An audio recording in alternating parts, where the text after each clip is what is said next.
व्यासपीठावरील मान्यवर,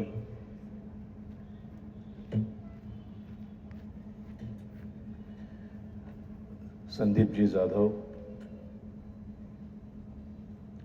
आणि उपस्थित सर्व हिंदू बंधूंनो, भगिनींनो आणि मातांनो, आमच्या संरक्षणासाठी आलेलं संपूर्ण पोलीस दल,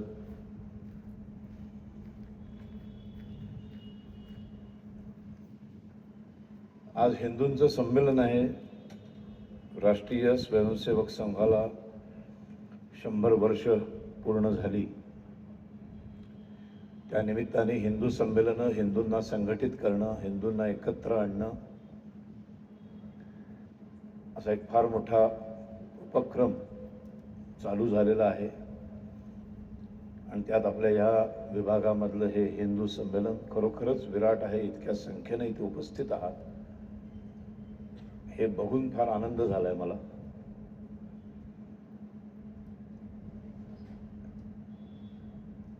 हिंदूंचं संमेलन हिंदू राष्ट्रामध्ये घ्यावं लागतं ही अत्यंत दुर्दैवाची गोष्ट आहे.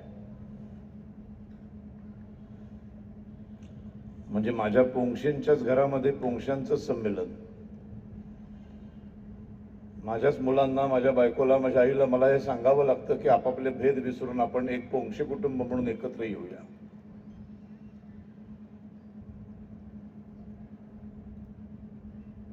तसे एक हिंदू राष्ट्र आहे. या हिंदू राष्ट्रातल्या बहुसंख्य हिंदूंना हिंदूंचं एक संमेलन भरवावं लागतं. एकाच ठिकाणी नाही, प्रत्येक ठिकाणी, गल्ली बोळामध्ये, शहरामध्ये. ही परिस्थिती का आली? 79 वर्ष होऊन गेली देशाच्या स्वातंत्र्याला. धर्माच्या नावावर भारत मातेचे तुकडा पडून एक पाकिस्तान नावाचा एक मुस्लिम राष्ट्र, एक मुस्लिम देश उभा राहिला. त्यानंतरही जो उरला तो हिंदू देश नाही होऊ शकला. ते हिंदू राष्ट्र होऊ शकलं नाही.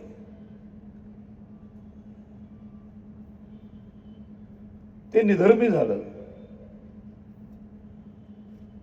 ते सर्व धर्म समभाववालं झालं. ते सेक्युलर झालं.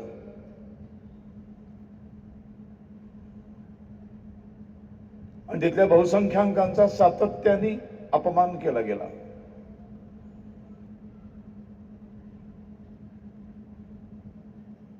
बहुसंख्य हिंदूंच्या भावनांना सतत पायाखाली तुडवलं गेलं.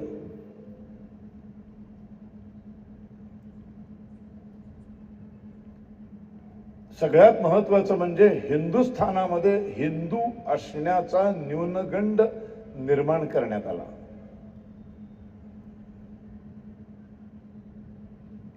आपण हिंदू आहोत हे सांगायला घाबरायला लागले. तशी परिस्थिती निर्माण केली गेली.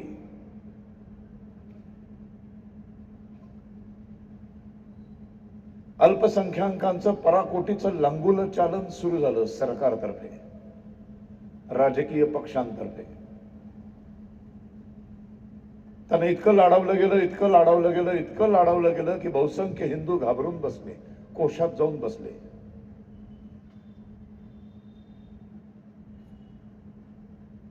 गर्व से कौम हिंदू आहे हे म्हणण्याची भीतीच वाटायला लागली. जाहीर ठिकाणी टिळा लावून, कपाळावरती एक टिळा लावून, तिलक लावून फिरायची भीती वाटायला लागली.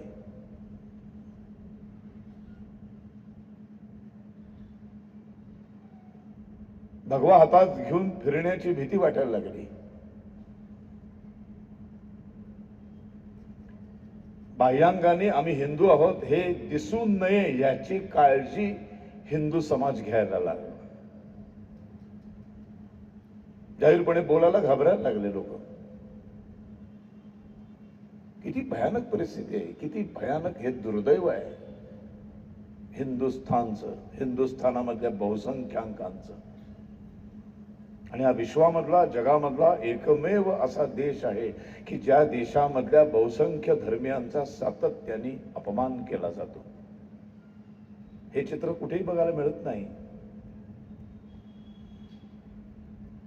आपल्या बाजूच्या चीन देशामध्ये चायनीज लोकांना सर्वात जास्त महत्व असतं. तो देश चायनीज लोकांचा असतो, रशिया रशियन लोकांचा असतो, फ्रान्स फ्रेंचांचा असतो, जर्मनी जर्मन लोकांचा असतो, इंग्लंड ब्रिटिशांचा असतो, 55 मुस्लिम राष्ट्र मुसलमानांची असतात, स्पेन स्पॅनिश लोकांचा असतो, जपान जॅपनीज लोकांचा असतो. फक्त हिंदुस्थान हिंदू लोकांचा नसतो, तो असतो सेक्युलर.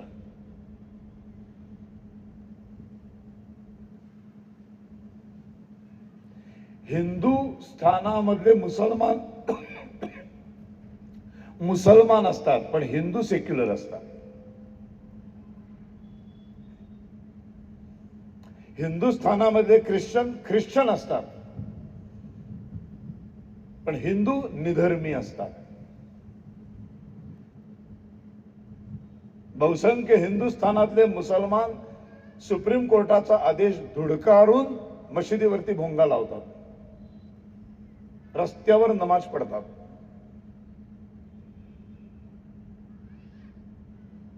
पण नवरात्रामध्ये आणि गणेशोत्सवाला रात्री 10च्या पुढे स्पीकर लावायला आम्हाला मात्र परवानग्यांची पत्र पाठवावी लागतात.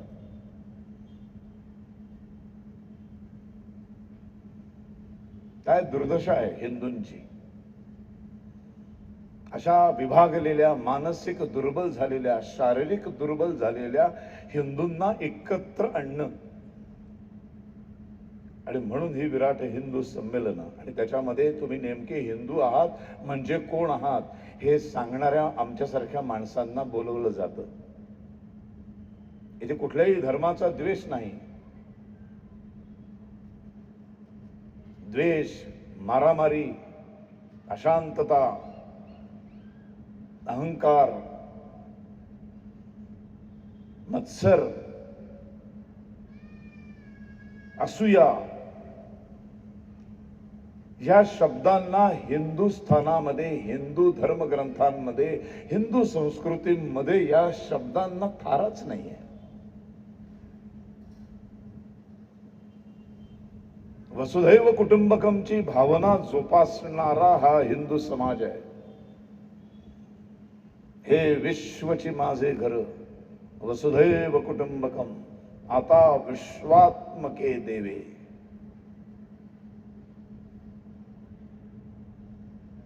वंदे मातरम.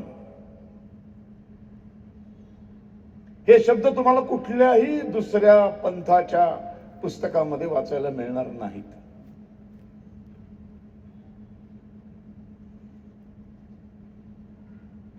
स्वामी विवेकानंद अख्खा युरोप फिरले, हिंदू धर्माचा प्रसार केला, प्रचार केला. युरोपामध्ये असंख्य युरोपियन्स ज्यांचा धर्म ख्रिश्चन आहे, ज्यांचा धर्म नाही पंथ ख्रिश्चन आहे. मी त्यांना धर्म म्हणत नाही, धर्म एकच, हिंदू धर्म. कारण सांगेन तुम्हाला मी, नंतर टाळ्या वाजवा.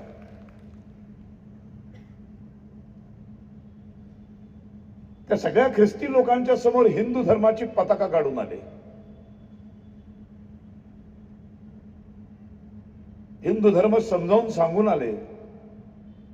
लाखो युरोपियन ख्रिस्ती धर्मीय स्वामी विवेकानंदांचे शिष्य बनले. लाखो युरोपियन ख्रिस्ती धर्मियांनी हातात भगवद्गीता घेतली, रामायण घेतलं, महाभारत घेतलं. वैशिष्ट्य काय माहिती? त्यातल्या एकालाही स्वामी विवेकानंदांनी धर्मांतरण करून हिंदू बनवण्याची विवेकानंदांना गरजच वाटली नाही. तुम्ही ख्रिस्ती राहून पण तुम्ही भगवद्गीतेचं पालन करू शकता. तुम्ही ख्रिस्ती राहून पण तुम्ही प्रभू श्रीरामाची पूजा करू शकता.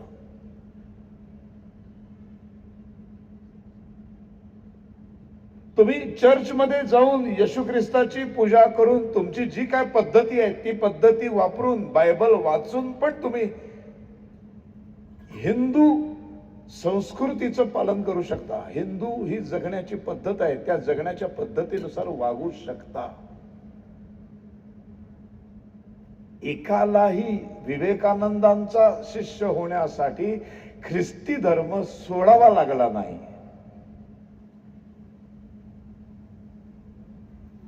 हे हिंदू धर्माचं सौंदर्य आहे. आम्हाला प्रसार करायचा आहे, आम्हाला प्रचार करायचा आहे तो मानवतावादी विचारांचा, माणुसकी धर्माचा. माझी हिंदू विचारसरणी, माझा हिंदू ग्रंथ हा कुठल्याही एका ग्रंथाशी, पुस्तकाशी निगडीतच नाही. कुठल्या एका विशिष्ट पूजा पद्धतीशी निगडीत नाही. कुठल्या एका विशिष्ट मंदिराशी निगडीत नाही. कुठल्या एका विशिष्ट तीर्थक्षेत्राशी निगडीत नाही.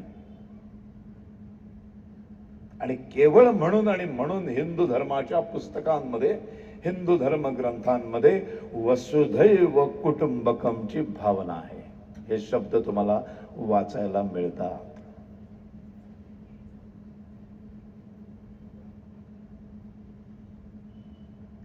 मुसलमानांना एकत्र व्हायला गरज लागत नाही, कारण मुसलमान धर्मावर नितांत प्रेमच करतात. ख्रिस्ती धर्मावर नितांत प्रेम करतात, कारण त्यांना लहानपणापासून त्यांचे धर्म शिकवले गेले. त्यांच्या पुस्तकांना त्यांना शिकवलं गेलं. 2.5-3 वर्षापासून मुसलमानांना मदरशांमध्ये नेऊन त्यांचे कुराण वाचायला लावलं. मदरशांमध्ये जाऊन त्यांचं हदीस वाचायला लावलं. 2.5-3 वर्षापासून तसे संस्कार त्यांच्यावर केले गेले. मग हे मुसलमान उडे डॉक्टर होतात, इंजिनियर होतात, ऑस्ट्रेलियात जाऊन स्थायिक होतात, अमेरिकेत जाऊन स्थायिक होतात. तिथे गेल्यानंतर त्यांना जाळीची टोपी आणि लेंगा लांडा घालायला लाज वाटत नाही. कुठल्याही विमानतळावर बसून नमाज पडायला त्यांना शरम वाटत नाही. कारण त्यांचा धर्माभिमान त्यांच्यामध्ये मुरवला गेलाय. लहानपणापासून ते संस्कार केले गेले. फक्त हिंदूंना आपण हिंदू आहोत म्हणजे नेमके कोण आहोत हेच माहिती नाही. आणि ते माहीत नसल्यामुळं त्यांना हिंदू असण्याचा गर्व वाटत नाही, हिंदू असल्याचा अभिमान वाटत नाही.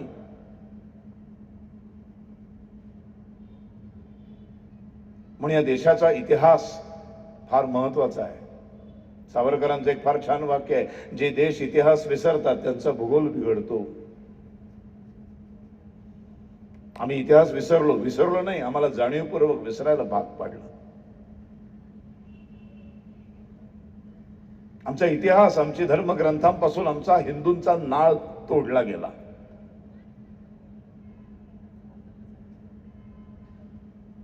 आमच्या पिढ्यांना माहितीच नाही वेद म्हणजे काय. आमच्या पिढ्यांना माहितीच नाही उपनिषद म्हणजे काय. किती हिंदू घरामध्ये रामायण वाचलं जातं, किती हिंदू घरामध्ये उपनिषद वाचली जातात, ऋग्वेद वाचला जातो, यजुर्वेद वाचला जातो, महाभारत वाचलं जातं. किती घरामध्ये छत्रपती शिवाजी महाराजांचं चरित्र वाचलं जातं, किती घरामध्ये छत्रपती संभाजी महाराजांचं चरित्र वाचलं जातं. नाही वाचलं जात. नुसतं भिंतीवर फोटो लावतो आपण. भिंतीवर फोटो असतात, रामाचा असतो, कृष्णाचा असतो. एवढा जय जयकार आता आपण केला छत्रपती शिवाजी महाराजांचा, संभाजी महाराजांचा, रामाचा, पण आपण एका देवाचा जय जयकार करायला विसरलो. तिथंच गोळ झालाय सगळा. तो देव आहे भगवान श्रीकृष्ण, ज्यांनी हातामध्ये सुदर्शन चक्र घेतलं, ज्यांनी रणांगणावरतील अर्जुनाला लढायला प्रवृत्त केलं. एवढा जय जयकार केला आपण, पण एवढ्या जय जयकारामध्ये भगवान श्रीकृष्णाचं नाव आम्ही घेतलंच नाही.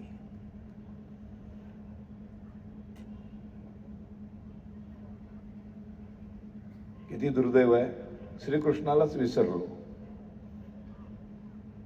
आणि रणांगणावरती अर्जुनाला लढायला शिकवलं. लढायला शिकवणारा देव आम्ही विसरलो.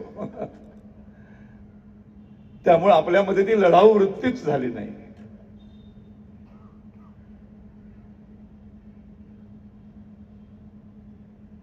आम्ही श्रीकृष्ण आठवतो फक्त राधाकृष्ण म्हणून, मीरा कृष्ण म्हणून. सुदर्शन चक्र हातामध्ये घेतलेला श्रीकृष्ण आम्हाला आठवतच नाही. आम्ही श्रीकृष्णाच्या आयुष्यातला एकच सण साजरा करतो, दहीहंडी, जो खरं तर एवढा मोठा सण नाहीये, तो त्याच्या बालपणातला एक साधा खेळ आहे. त्याला दही आवडायचं, एवढी एवढीशी पोरं,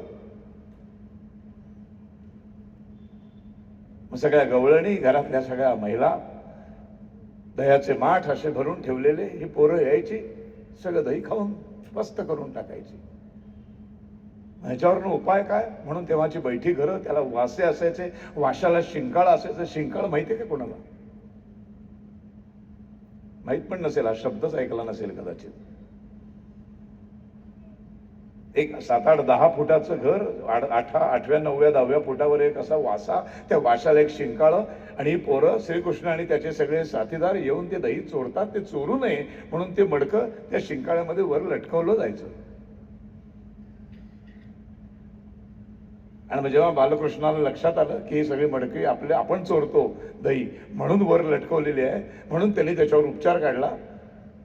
आपल्या 2-3 मित्रांना असं खाली वाकवलं, त्याच्यावर श्रीकृष्ण चढला आणि ते 6-7 फुटांवरचं मडकं फोडलं आणि सगळ्यांनी आनंदाने ते दही खाल्लं. फक्त 7 का 8 वर्षाचं बालपण आहे श्रीकृष्णाचं. त्याच्यानंतर बालपणीचा कृष्ण बघायलाच मिळत नाही, वाचायलाच मिळत नाही.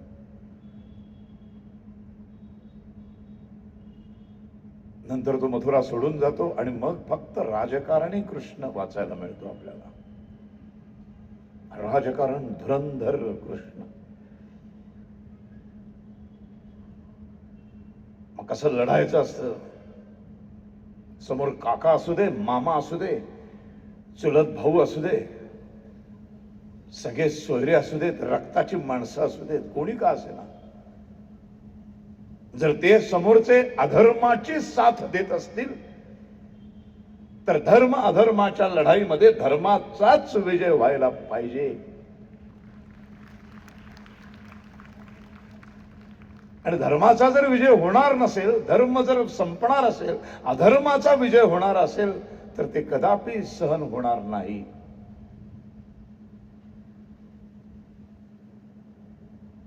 अर्जुन लढायलाच तयार नव्हता.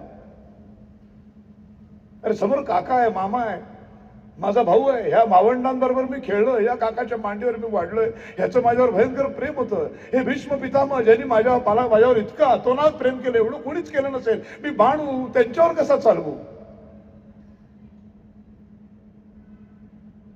श्रीकृष्ण म्हणाला, ते काका आहेत का, तुझा भाऊ आहे का, कोण आहे का, त्याचं तुझ्यावर किती प्रेम आहे का, तुझं त्याच्यावर किती प्रेम आहे, ह्यापेक्षा ते आत्ता ह्या घडीला ते अधर्माच्या बाजूने उभे आहेत. आणि अधर्म संपवणं हे धर्माचं पालन करणारा म्हणून तुझं कर्तव्य आहे. म्हणून एक श्लोक सांगितला, अर्जुन तयार नाही झाला. दुसरा सांगितला, तिसरा सांगितला, चौथा सांगितला, 5वा सांगितला. 700 श्लोक, 700 श्लोक रणांगणावर भगवंताने अर्जुनाला सांगितले.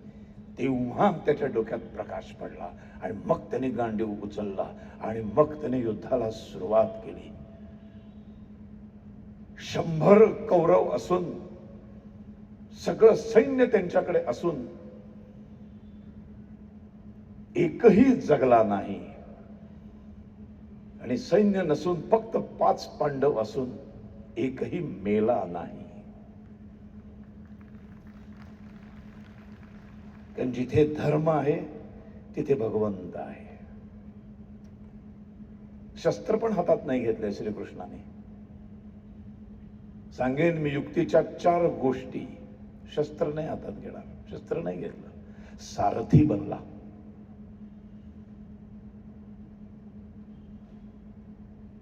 सारथी बनला आणि सारथी बनून फक्त मार्ग दाखवत राहिला.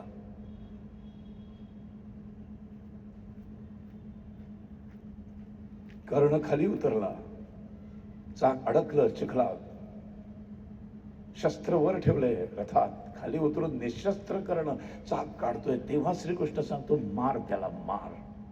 आत्ता नाही मारलंस तर तू त्याला कधीच मारू शकणार नाहीस. अर्जुन म्हणतो युद्धाचा नियम आहे, निशस्त्रांवर पाठीमागून वार नाही करतायत. काय म्हणाला श्रीकृष्ण? अधर्माबरोबर लढताना धर्माचा विचार नाही करायचा. युद्धात आणि प्रेमात सगळं माफ असतं. द्रौपदीच्या वस्त्रहरणाच्या वेळेला हाच करणं धर्माच्या बाजूने का नाही उभा राहिला? का अधर्माची साथ दिली त्यांनी? आणि तू कशाला विचार करतोस आता त्याचा? आज तो अधर्मीय असलेल्या कौरवांच्या बरोबर उभा आहे. त्याला संपवणं हेच तुझं कर्तव्य आहे. अहिंसा परमो धर्मा, धर्म हिंसा तथैवच. मंत्र अर्धात शिकवला आपल्याला. अहिंसा परमो धर्मा. अहिंसेसारखा धर्म नाही, याच्यात गैर काहीच नाही. व्यक्तिगत जीवनामध्ये मी जर अहिंसक झालो तर ती अत्यंत स्वागतार्ह गोष्ट आहे. पण फक्त मी अहिंसक होऊन उपयोग नाही.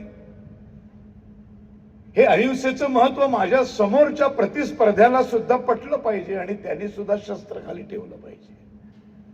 तेव्हा माझ्या अहिंसेचा जय होणार. तो बंदुकीने गोळ्या मारतच राहिला तर मी बावळटासारखा अहिंसक अहिंसक म्हणत राहिलो तर काही उपयोग नाही. सावरकरांचं एक फार छान वाक्य आहे, वाघासमोर पंडित मोदक घेऊन गेला तर वाघाचा पंडित मोदक होतो. वाघासमोर बंदूकच घेऊन जायची असते. भले त्याला मारू नका, पण बंदूक पाहिजे हातात, तरच वाघ घाबरतो.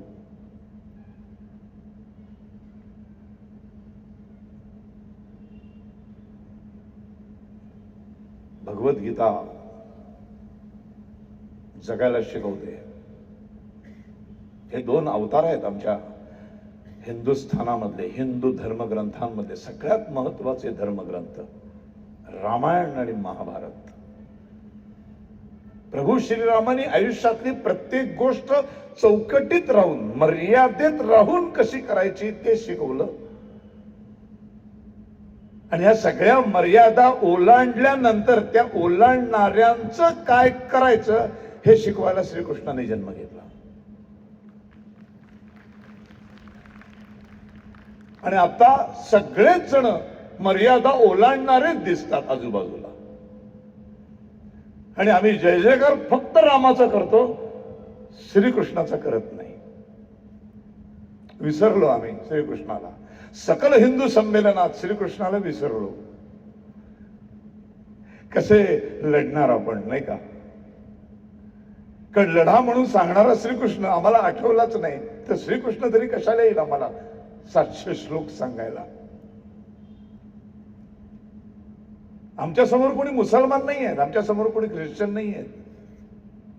मुळात भारतातले 98% मुसलमान हे 4 ते 5 पिढ्यांच्या पूर्वी सगळे हिंदूच होते. हो, हे कुठले आले तर अरबस्थानात वगैरे, इथलेच आहेत ते सगळे. प्रत्येकाला विचारा, कुठले मुसलमान मित्र असतील तुम्हाला त्यांना विचार, तुझ्या वडिलांचं नाव काय, आजोबांचं नाव काय, पणजोबांचं. खापर खापर पणजोबा आला की कोणतरी संजय जाधव, कोणीतरी शरद पोंक्षे अशीच नावं येणार.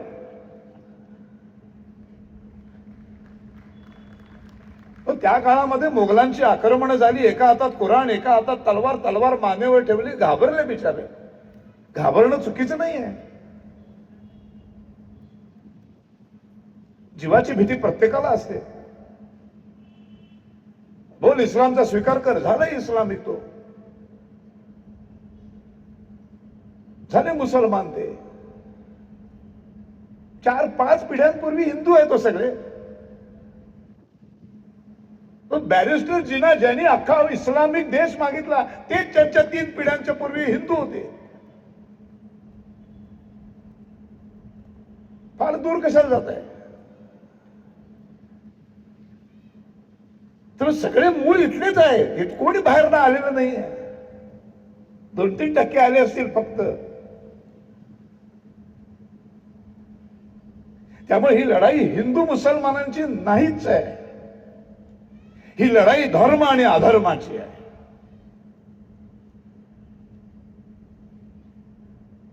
सेक्युलरिझम हा शब्दच आमच्या हिंदुस्थानच्या संस्कृतीतच नाही. मुळात इंग्रजी भाषा ही आमची भाषाच नाही. जगातली सर्वश्रेष्ठ भाषा कुठली? सर्वश्रेष्ठ भाषा ओळखायची कशी? साधे सोपे 2-3 नियम आहेत त्याचे. जसं लिहितो तसं बोलतो आणि जसं बोलतो तसं लिहितो, ती जगातली उत्तम भाषा. जगातली उत्तम लिपी कुठली? ज्या परमेश्वराने शरीर बनवलं त्या शरीराच्या कुठल्या अवयवांचा आधार घेऊन आपण बोलतो? तोंडाने बोलतो आपण. काही माणसं असतात वेगवेगळ्या ह्यांनी बोलणारी, आपण ती बघतो टेलिव्हिजनवर, नाही का? पण सर्वसाधारण आपण चांगली माणसं तोंडाने बोलतो.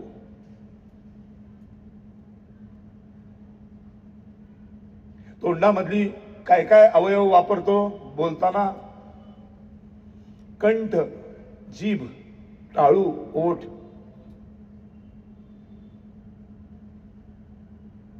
अत्यंत वैज्ञानिक लिपी देवनागरी लिपी.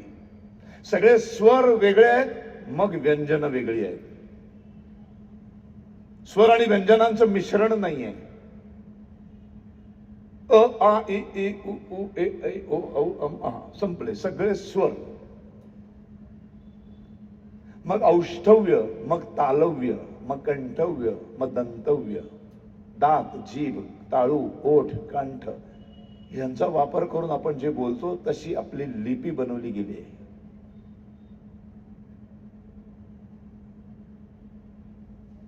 आणि या देवनागरी लिपीवर आधारित 3 भाषा, मराठी, हिंदी आणि संस्कृत. पण मराठी हिंदी काळानुसार आणि मराठी हिंदी विभागानुसार त्याचं उच्चारण बदलतं. पुण्यामध्ये एक वेगळी मराठी बोलली जाते, घाटावर सातारा, सांगली, कराडला एक वेगळी मराठी बोलली जाते, कोकणात वेगळी, रत्नागिरीत वेगळी, सिंधुदुर्गात वेगळी बोलली जाते, विदर्भात वेगळी, मराठवाड्यात वेगळी, खानदेशात वेगळी, मुंबईत वेगळी. हिंदी पण महाराष्ट्रातली हिंदी वेगळी, लखनौची हिंदी वेगळी, यूपीची वेगळी, बिहारची वेगळी. उच्चारण बदलतं. पण एकमेव अशी भाषा आहे जगात जिचं उच्चारण विभाग बदलला, राज्य बदललं, शहर बदललं, देश बदलला तरी त्याचं उच्चारण कधीच बदलत नाही. ती जगातली सर्वश्रेष्ठ भाषा संस्कृत, जी या हिंदुस्थानच्या खऱ्या अर्थाने मातृभाषा आहे. आपल्यापैकी अनेक लोकांना कदाचित माहीत नसेल, देश स्वतंत्र झाल्यानंतर राष्ट्रभाषेचा जेव्हा संसदेत विषय निघाला तेव्हा परमपूज्य डॉक्टर बाबासाहेब आंबेडकरांनी या देशाची राष्ट्रभाषा संस्कृत असायला हवी असा आग्रह धरला होता. ती खऱ्या अर्थाने सर्वश्रेष्ठ भाषा आहे, सर्वश्रेष्ठ लिपीवर आधारलेली. हिंदी बदलते, मराठीचे उच्चार बदलतात, संस्कृतचे उच्चार बदलत नाहीत. ऑस्ट्रेलियन माणसाला अथर्वशीर्ष म्हणायला सांगितलं हरिओम नमस्ते गणपतये त्वमेव प्रत्यक्षम, तसंच त्याला म्हणावं लागतं. चायनीज माणसाला सांगा, जॅपनीज माणसाला सांगा, फ्रेंच माणसाला सांगा, संस्कृत उच्चार बदलता येत नाही. केरळ मधल्या माणसाला सांगा, जम्मू काश्मीरच्या माणसाला सांगा, यूपीच्या भैयाला सांगा, महाराष्ट्रातल्या मराठी माणसाला सांगा, संस्कृत तशीच बोलावी लागते. ही जगातली सर्वश्रेष्ठ, जगातली सर्वात पुरातन विश्व निर्माण झालं त्याच्यानंतर जर संस्कृत कुठली भाषा सुरू झाली असेल तर ती संस्कृत. म्हणून जगातलं पहिलं पुस्तक संस्कृत भाषेतलं आहे. जगातलं पहिलं पुस्तक, जगातला पहिला ग्रंथ कोणी लिहिला? हिंदूंनी लिहिला. नाव काय? ऋग्वेद. किती हिंदूंना माहिती आहे कसं प्रेम बसणार हिंदू या शब्दांवरती? आपण प्रेम करतो स्त्री पुरुषावर, पुरुष स्त्रीवर प्रेम करतो. आपण प्रेम करताना पहिलं दिसतं पहिल्यांदा. ती स्त्री किंवा तो पुरुष पहिल्यांदा दिसतो म्हणजे त्याचं रूप दिसतं, मग रंग दिसतो, मग बोलायला लागलो की त्याचा स्वभाव कळायला लागतो, त्यातले गुण दिसायला लागतात, अवगुण दिसायला लागतात. आणि मग त्यातलं सगळं जे जे आपल्याला आवडायला लागतं आपण त्याच्यावर नकळत प्रेम करायला लागतो. प्रेम जडतं आपलं. इतकं इतकं इतकं टोकाचं प्रेम करतो आपण की त्या प्रेमासाठी आपण काय वाटेल ते करायला तयार होतो. सर्व मर्यादा अगदी दिव्य तयार होतो करायला. अशी हजारो प्रेमाची उदाहरणं आपण आपल्या आजूबाजूला बघत असतो. आजूबाजूला कशाला, आपल्या स्वतःच्या अंतरंगात, आपल्या आत्म्यात, आपल्या आयुष्यात आपण जरी डोकावलं तरी तुमच्या असं लक्षात येईल की तुम्ही आयुष्यात ज्याच्यावर खरं खुरं मनापासून प्रेम केले त्याच्यासाठी तुम्ही काय वाटेल ते करायला तयार होता. कारण तुम्हाला त्याचा रंग दिसलेला असतो, त्याचं रूप दिसलेलं असतं, त्याचे गुण अवगुण दिसलेले असतात, त्याचा स्वभाव दिसलेला असतो, त्याची विद्वत्ता दिसलेली असते, त्याचं ज्ञान दिसलेलं असतं. आणि मग या सगळ्यावर तुमचं प्रेम बसतं आणि मग तुम्ही त्याच्यासाठी वाटेल ते अग्निदिव्य करायला तयार होता. असे छत्रपती संभाजी महाराजांना हिंदू या धर्माचं रूप दिसलं, रंग दिसला, गुण दिसले, ज्ञान दिसलं, विज्ञान दिसलं, स्वभाव दिसला. आणि मग छत्रपती संभाजी महाराजांनी या हिंदू धर्मावर नितांत प्रेम केलं. इतकं टोकाचं प्रेम केलं की औरंगजेब म्हणाला इस्लामचा स्वीकार केलास तर तुला जिवंत सोडतो. ते म्हणाले नाही, मेलो तरी चालेल, मी हिंदू धर्म कधी सोडणार नाही. अनन्वित अत्याचार, जगातला सर्वोच्च अत्याचार, परमोच्च अत्याचार जर बघायचा असेल तर फक्त छत्रपती संभाजी महाराजांचं मृत्यूचे 40 दिवस आठवा.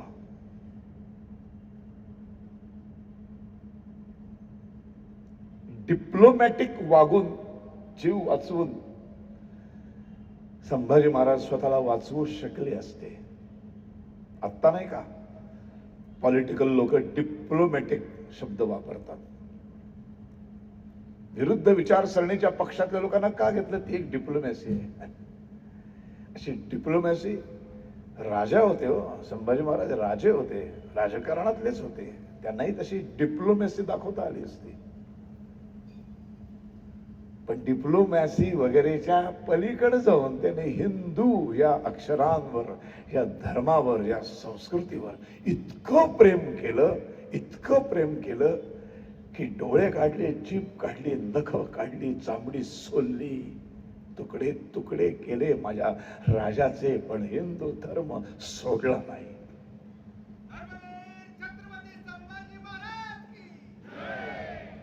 असं प्रेम आम्ही करतच नाही. आमच्या पूर्वजांच्या जे मुसलमान झाले त्यांच्या 5-6 पिढ्यांनंतर तलवार ठेवली, मारायला आले म्हणून ते मुसलमान झाले. आता आपल्यातले 50-60% 2 थोबाडीत मारल्या तरी धर्म बदलतील. इतकी पुचाट, इतकी निभरट हिंदूंचा समाज तयार झालाय. तलवारीची गरज नाही. नुसतं 4 लोक येऊन धाड धाड धाड बडवलं ना तरी 2 दिवसात मुसलमान व्हायला तयार होतील. इतके निभरट समाज झाला नाही, जाणीवपूर्वक 200 वर्षांपूर्वीपासून केला गेला. तुमचा स्वाभिमान, तुमचा अभिमान, तुमची हिंदू धर्माची अस्मिता तुमच्यापासून काढून घेतली. तुमच्या हातातलं शस्त्र काढून घेतलं आणि तुमच्या हातातली, तोंडातली भाषा काढून घेतली. भाषा काढून घेतली आणि तुम्हाला मानसिकरित्या, बौद्धिकरित्या अत्यंत निगळट आणि दुर्बळ बनवलं गेलं. आणि हातातलं शस्त्र काढून घेतलं आणि तुम्हाला नपुंसक बनवलं गेलं. ब्रिटिशांनी अत्यंत हुशारीने हिंदू संस्कृती संपवली.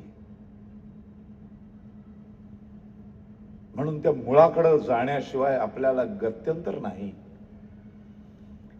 हिंदू धर्म समजून घ्यायचा असेल तर आपल्या इतिहासाची पानं आपल्याला उघडावीच लागतील. जे देश इतिहास विसरतात त्यांचा भूगोल बिघडतो.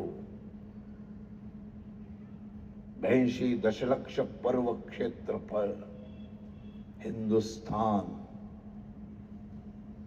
आत्ताचा भारत, पाकिस्तान, बांगलादेश, म्यानमार, नेपाळ, भूतान, तिबेट, चायनाचा काही भाग, अफगाणिस्तान, इंडोनेशिया, किती नावं घेऊ, हा सगळा हिंदुस्थान होता. 82 दशलक्ष पर्व क्षेत्रफळ, सप्त सिंधूच्या तीरावर राहणारा हिंदू समाज.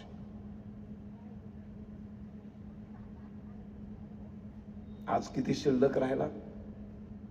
फक्त 32 दशलक्ष. 50 दशलक्ष अखंड भारत मातेचे तुकडे आम्ही गमावले. का गमावले? कारण आम्ही इतिहास विसरलो. आम्हाला रोग लागला. रोग लागला नाही, तो रोगिष्ट व्हावं अशी इंजेक्शन्स आणि असे अणुरेणू ब्रिटिशांनी आमच्या शरीरात सोडले. त्याच्या आधी मोगलांनी सोडले, पोर्तुगीजांनी सोडले. दुबळं बनवलं मानसिकरित्या, शारीरिकरित्या. माझ्यामध्ये अभिमान जागा होईल, माझ्यामधली अस्मिता जागी होईल, असं आम्हाला काही शिकवायचंच नाही असं ठरवून टाकलं. जगातला पहिलं पुस्तक आम्ही लिहिलंय हे जर आम्हाला कळलं तर मला त्याचा अभिमान वाटायला लागेल. जगातल्या पहिल्या पुस्तकामधली 21 सूक्त स्त्रियांनी रचली आहेत असं जर मला कळलं तर अशी एक संस्कृती आहे माझी ज्याच्या स्त्रियांना इतका आदराने वागवलं जात होतं, इतका मान सन्मान होता, स्त्रियांना इतकं शिक्षणाचा अधिकार होता. जगातल्या पहिल्या ग्रंथामधली 21 सूक्त स्त्रियांनी रचलेत. त्याच देशातल्या 2026च्या रिक्षेच्या मागं लिहिलं जातं, मुलगी शिकली, प्रगती झाली. प्रगती झाली ही तर पराकोटीची अधोगती झाली. का माहिती नाही मला हे? कारण मला संस्कृत येत नाही. मला संस्कृत येत नाही, त्यामुळे मला ऋग्वेद माहित नाही. मला ऋग्वेदात काय लिहिलं माहित नाही. जे ब्रिटिशांनी माझ्यावर 200 वर्ष राज्य केलं, त्या इंग्लंडमध्ये पहिली शाळा निघाली तेव्हा माझ्या भारतामध्ये 12 विश्वविद्यालय होती. एका विश्वविद्यालयामध्ये 9-9 लाख 8-8 लाख ग्रंथ होते. स्त्री पुरुष शिकत होते, मुलं शिकत होती, चारही वर्णाची मुलं मुली शिकत होत्या. शिक्षणाचा अधिकार प्रत्येकाला होता. जगातली सर्वोत्तम गुरुकुल पद्धती माझी आहे. शिक्षण पद्धती कशी असावी तर हिंदुस्थानातल्या गुरुकुलासारखी अत्यंत शास्त्रशुक्त, विज्ञाननिष्ठ. कसं उठावं पहाटे, किती वाजता उठावं, किती वाजता झोपावं, शुचिर्भूत कसं व्हावं, जेवण जेवावं कसं, जेवण वाढावं कसं, दुपारची वामकुक्षी कशी घ्यावी, मंत्रोच्चार कसे करावेत, व्यायाम कसा करावा, योगासनं कशी करावीत, सूर्यनमस्कार कसे घालावेत, माझ्यामधले गुण कसे ओळखावे, माझ्यामधली कला कशी ओळखावी, कला एकदा कळली की त्या कलेला प्रोत्साहन कसं दिलं जावं, अशी जगातले सर्वोत्तम अशी शिक्षण पद्धती गुरुकुल शिक्षण पद्धती. जगभरातून मुलं शिकायला यायची. मुलं नाही, मुली सुद्धा. आमच्याकडे वर्ण व्यवस्था होती, जाती व्यवस्था आमच्याकडे कधीच नव्हती. आमच्याकडे जात कधीच नव्हती. आमच्याकडे वर्ण व्यवस्था होती. ब्राह्मण, क्षत्रिय, वैश्य, शूद्र याला क्रमांक नव्हते. नंबर 1, नंबर 2, नंबर 3, नंबर 4, चौथा हा सर्वात खालचा, पहिला हा सर्वात वरचा अजिबातच नव्हतं. सगळे एक समान होते. जन्मजात वर्ण मिळतच नव्हता. 20व्या वर्षी गुरुकुलातलं शिक्षण पूर्ण झाल्यानंतर तुमच्या हातातल्या स्किलनुसार, तुमच्या बौद्धिक आणि शारीरिक क्षमतेनुसार तिथले ऋषी मुनी, तिथले गुरुजी तुम्हाला वर्णाचं सर्टिफिकेट द्यायचे.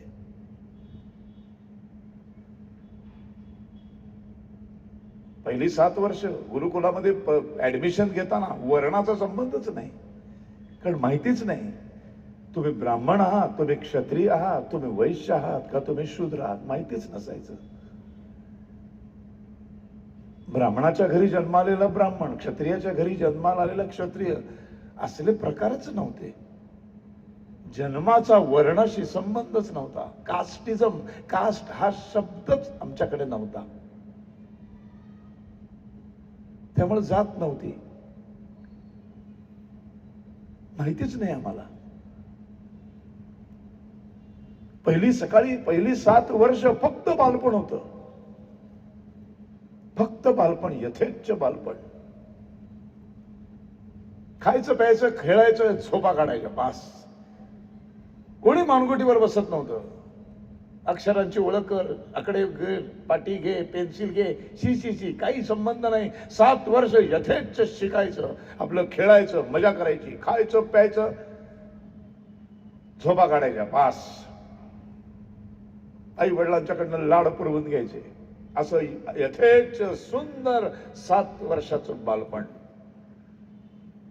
बालपण संपलं 7 वर्षांनी. मुंज व्हायच्या, मुंज मुला मुलींच्या व्हायच्या, प्रत्येक माणसाची मुंज व्हायची. त्याचा वर्णाशी संबंध नव्हता.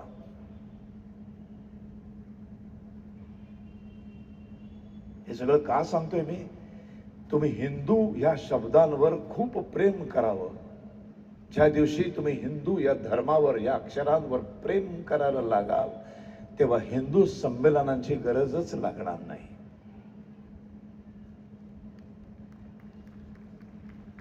आणि तेव्हा सगळ्यात महत्वाची गोष्ट काय घडेल माहितीये? मैदानात बसलेल्या, शहरामध्ये वावरणाऱ्या कुठल्याही माणसाला धरा आणि विचारा, तुझी जात कुठली? तो असं सांगायला लागेल, मी हिंदू आहे. आणि फक्त मी हिंदू आहे असं जेव्हा सांगायला सुरुवात होईल, तेव्हा मतपेट्यांचं राजकारण संपेल. तेव्हा आरक्षणाचा राजकारण संपेल. कारण सगळेच हिंदू. जातीनिहाय आरक्षण कसं आणि कुणाला देणार? मग आरक्षण द्यायचं असेल तर ते आर्थिक निकषावर द्यावं लागेल. आर्थिक दृष्ट्या जे दुर्बल आहेत त्यांना आरक्षण द्यावं लागेल. मतपेट्यांचं राजकारणच संपेल जर हिंदू मधल्या ओबीसी, एससी, एसटी, मराठा, हेव त्यों, चांभार, कुंभार ह्या सगळ्या जातीच्या भिंती संपल्या आणि हा सकल हिंदू समाज फक्त हिंदू म्हणून ओळखला जाऊ लागला, तर जातीनिहाय आरक्षण बंद होईल. राजकारण्यांची दुकानं बंद होतील. मग सगळे एकत्र येतील. आणि मग सगळे एकत्र आल्यावर त्याच्यात फक्त 2च गट राहतील, एक आर्थिक दुर्बल आणि आर्थिक सशक्त. आणि मग आर्थिक दुर्बलांना हात देऊन त्यांना वर खेचण्यासाठी त्यांना सवलती द्याव्या लागतील. त्याच्यात जातही येणार नाही, त्याच्यात पंथही येणार नाही आणि त्याच्यात धर्मही येणार नाही. आणि मग सगळ्या राजकीय पक्षांना फक्त हिंदूंच्या भल्याचं राजकारण करावं लागेल. मग राहुल गांधी सुद्धा हिंदू हिताचं बोलायला लागेल. पण 140 करोड मधली 70-80 करोड हिंदू मतपेटी तयार होईल. आणि ही 70-80 कोटीची हिंदू मतपेटी माझ्याकडे येत नाही तोपर्यंत मी निवडूनच येणार नाही.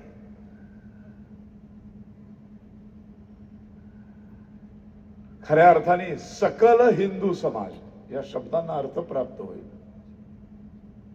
पण हे सगळं व्हावं असं वाटत असेल तर हिंदूंचा इतिहास जो सगळा लपवला गेला आहे, हिंदूंच्या इतिहासामध्ये भ्रष्ट ब्रिटिशांनी, इंग्रजांनी जे विष कालवलंय, जे आमच्या धर्मग्रंथामध्ये कधीही लिहिलेलं नाही अशा अत्यंत गलिच्छ गोष्टी, स्त्रियांचा अपमान, शूद्रांचा अपमान, अशा गोष्टी ज्या घुसडल्या गेल्या आहेत, ते फसवणूक बंद होईल. कुठल्याही डॉक्टरकडे आपण जातो, साधं पोटदुखी असते, साधी पोटदुखी, एकटाच असतो आपण, एकटेच असतो आपण, कोण नसतं आपल्या बरोबर. डॉक्टर बसतो समोर, पोट चेक करतो आणि मग पहिला प्रश्न तो काय विचारतो, कधीपासून पोट दुखतंय? मग आपण सांगतो गेले 15 दिवस, महिना झाला. म्हणजे आपण भूतकाळात गेलो. कधीपासून? 20 दिवसांपासून, महिनाभरापासून, गेले वर्षभर.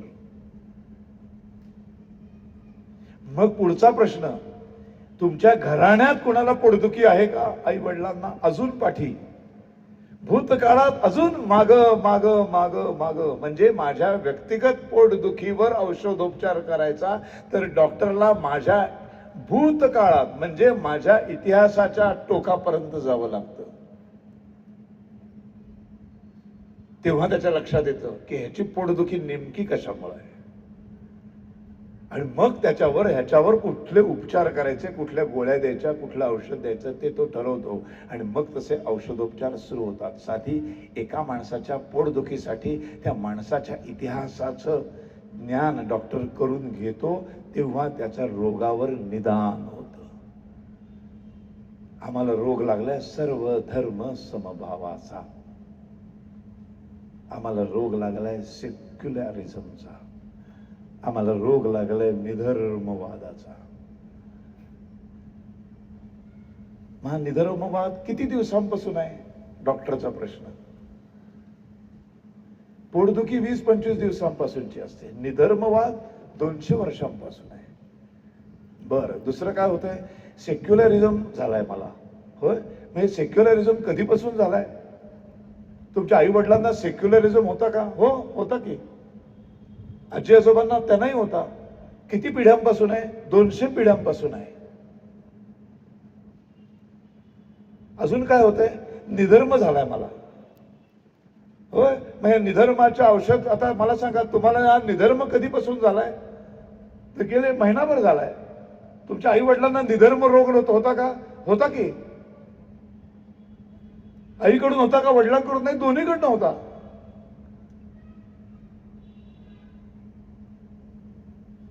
मग या निधर्माच्या टोकाशी गेलं, इतिहासाच्या मुळापर्यंत गेलं, या सेक्युलरिझमच्या मुळापर्यंत गेलं की कळतं की नेमका हा रोग माझ्या जीवनामध्ये, माझ्या हिंदू संस्कृतीमध्ये कधी उपटला, कोणी घुसवला. ओरिजिनल हिंदू संस्कृती निधर्मी आहे का? नाही. सर्वधर्म समभाववाली आहे का? नाही. सेक्युलर आहे का? नाही. मग रोग आले कुठून? हे 5-5 मुसलमान शाह्यांच्या आक्रमणातून आले. आणि सर्वात जास्त आले कुठून? ब्रिटिशांच्या इंजेक्शन मधनं आले.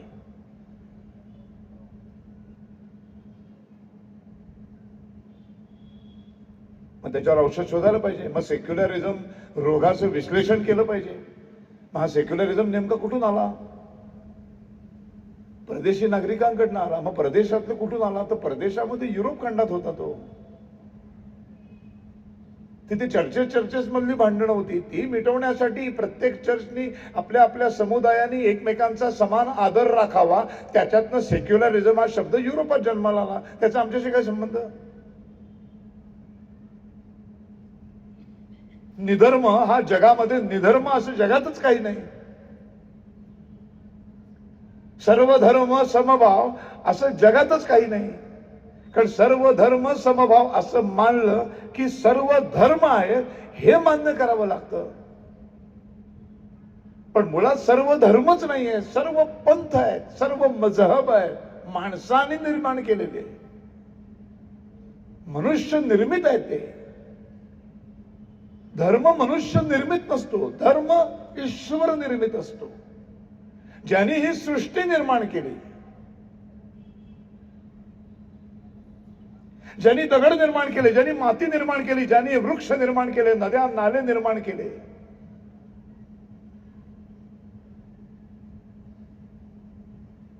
ज्यांनी पशु पक्षी निर्माण केले, कीटक निर्माण केले, कीटाणू निर्माण केले, ज्यांनी माणूस पण निर्माण केला, त्या ईश्वराने प्रत्येक निर्माण केलेल्या गोष्टीला स्वतःचा असा जन्मजात एक गुणधर्म बहाल केला. आणि त्यांनी प्रत्येक वस्तूनी दगडापासून माणसापर्यंत आपल्याला त्या परमात्म्याने निर्माण केले. त्या निर्माण करताना जो जन्मजात गुणधर्म दिलाय, त्या गुणधर्माचं 100% पालन करणं हा त्या गोष्टीचा धर्म आहे. इथं धर्म येतो. रिलिजन म्हणजे धर्म नाही. रिलिजन म्हणजे मनुष्य निर्मित पंथ. धर्म म्हणजे गुणधर्माचं पालन करणं. एक वकील असतो, वकिलाचा गुणधर्म आहे समोरच्या अशिलाला न्याय मिळवून देणं. न्याय मिळवून देणं या गुणधर्माचं 100% पालन करणं हा वकिलाचा धर्म आहे. एक डॉक्टर असतो, मेडिकलचं तंत्र शिकलेला आहे, तो शरीरशास्त्र शिकलाय. त्याच्याकडे एक पेशंट येतो. हा पेशंटचा आणि त्या डॉक्टरचं काल 24 तासापूर्वी आई बहिणीवरनं शिव्या देऊन भांडण झालेलं आहे. पण तेव्हा तो साधा माणूस होता, आता तो मेडिकल त्याच्या डिस्पेन्सरी मध्ये डॉक्टर म्हणून बसलाय आणि तो पेशंट म्हणून आलाय. मारामारी झाली, भांडण झालं, तेव्हा य होता आणि तो क्ष होता. आता हा य दवाखान्यामध्ये डॉक्टर म्हणून बसलाय आणि तो क्ष पेशंट म्हणून बसलाय. आता डॉक्टरचा गुणधर्म आहे की पेशंटचं तपासायचं, शरीर तपासायचं आणि त्याला योग्य ते औषध देऊन त्याला बरा करून आपल्या गुणधर्माचं 100% पालन करून डॉक्टरचा धर्म बजावायचा. इथे येतो धर्म. भले तो बरा झाल्यानंतर बाहेर गेला, पुन्हा यक्ष मारामारी करू देत, काय प्रॉब्लेम नाही. एक दगड असतो, दगडाचा गुणधर्म काय, कोणी हलवल्याशिवाय तो हलत नाही. जगातला कुठलाही दगड, मग ते मुस्लिम राष्ट्र असू दे, ख्रिस्ती राष्ट्र असू दे, हिंदू राष्ट्र असू दे, दगड हलत नाही कोणीतरी हलवल्याशिवाय. कोणीतरी हलवल्याशिवाय दगड हलत नाही. हाच दगडाचा गुणधर्म आहे आणि हाच विश्वातला प्रत्येक दगड आपल्या गुणधर्माचं 100% पालन करून दगड असण्याचा धर्म बजावतो.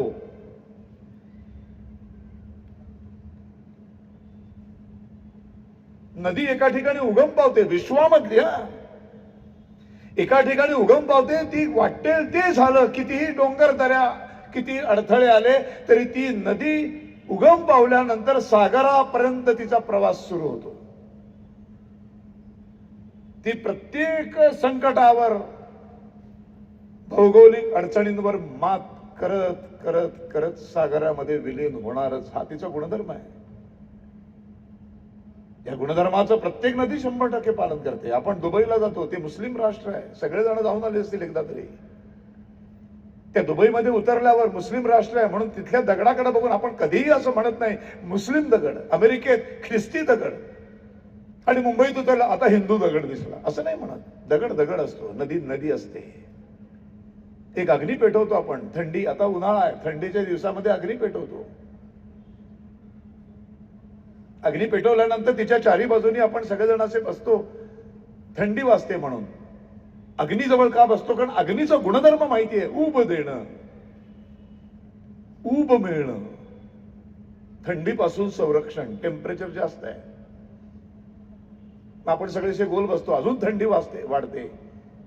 अजून थंडी वाढली तर एकाही जवळ बसणाऱ्या, अग्नीच्या चारी बाजूनी बसणाऱ्या एकाही माणसाच्या मनामध्ये कधीही असं येत नाही की जवळ बसल्यावर एवढी थंडीतनं आपण मुक्त होतोय, तर आपण पूर्ण थंडीमुक्त होण्यासाठी अग्नीतच जाऊन बसू, अजून शेकोटी मोठी करार आहे त्याच्यातच बसू. कारण आपल्याला अग्नीचा गुणधर्म माहिती आहे, आत बसलो की जळून संपणार, कारण तो अग्नीचा गुणधर्म आहे. मग ती पाकिस्तानातला अग्नी असू दे, भारतातला असू दे किंवा अमेरिकेतला असू दे, ख्रिस्ती अग्नी, मुस्लिम अग्नी, हिंदू अग्नी असं नाही म्हणत आपण. अग्नी अग्नी असतो. अग्नी असणं हाच त्याचा धर्म आहे. आणि अग्नीमध्ये आरक्षण चालत नाही हेही माहित असतं आपल्याला, म्हणून कोणी बसत नाही आतमध्ये.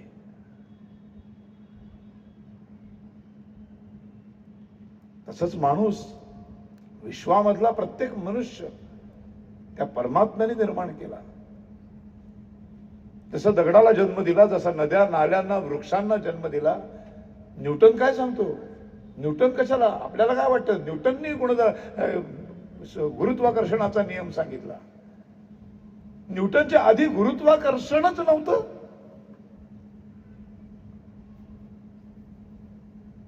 वाचा की एकदा ऋग्वेद, वाचा की एका यजुर्वेद. जगातल्या पहिल्या पुस्तकामध्ये गुरुत्वाकर्षणाचा नियम सांगितलाय.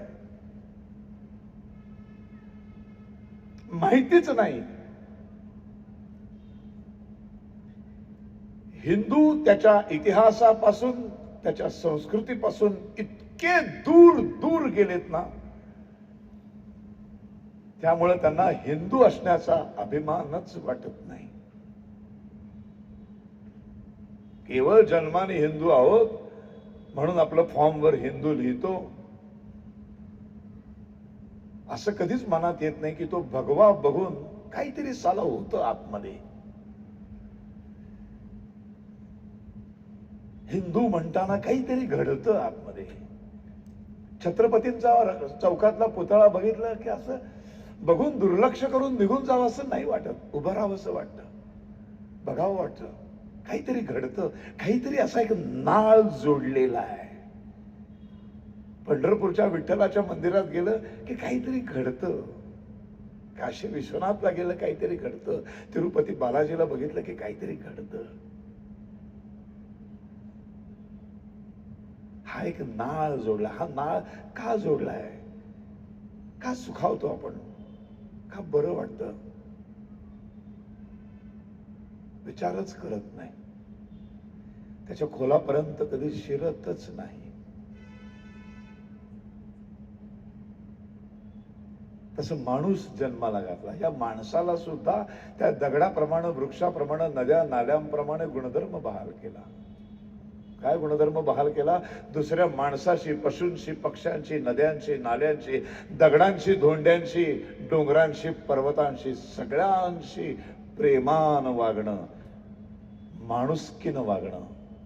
माझ्यामुळे कधीही कोणाला कसलाही त्रास होणार नाही याची काळजी घेऊन वागणं, हा विश्वातल्या प्रत्येक मनुष्याला त्या परमात्म्याने दिलेला गुणधर्म आहे. आणि या गुणधर्माचं जो 100% पालन करतो तो मनुष्य धर्माचं पालन करतो. त्या मनुष्य धर्माचं दुसरं नाव हिंदू धर्म आहे.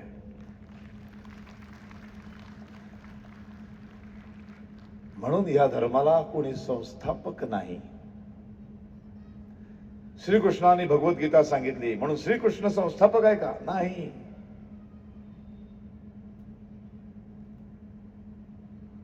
श्रीरामाने राम मंदिरासाठी 500 वर्ष आंदोलन केलं म्हणून राम आमचा संस्थापक आहे का? नाही. रामाच्या आधी हिंदू होताच.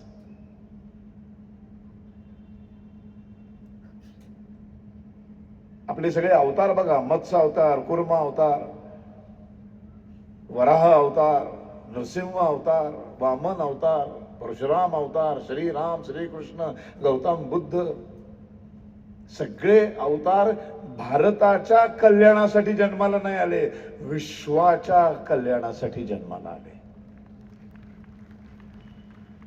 म्हणून फक्त भारतीय संस्कृतीत, भारतीय ग्रंथांमध्ये हे विश्वची माझे घर, आता विश्वात्मके देवे वसुधैव कुटुंबकम वंदे मातरम. बंकिमचंद्रांनी काय लिहिलं?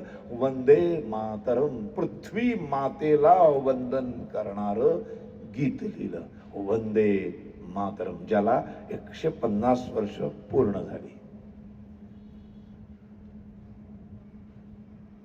हे वंदे मातरम कुठल्या हिंदूंचं गीत नाही, पृथ्वी मातेचं गीत आहे. जी पृथ्वी माता पृथ्वीवरच्या प्रत्येक माणसाला अन्न, वस्त्र, निवारा आणि पाणी म्हणजे जीवन, चारही मूलभूत गरजा देते. अन्न तीच देते, पृथ्वीमधूनच उगवलेलं अन्न आपण खातो. वस्त्र तिथूनच उगवलेला कापसापासून वस्त्र बनतं.